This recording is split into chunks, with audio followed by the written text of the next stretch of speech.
Bakit ka pumasok dito, Gar? Ayan ka tuloy.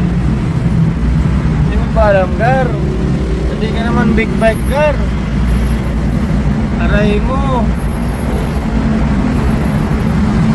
Sa may Bikutan exit, guys.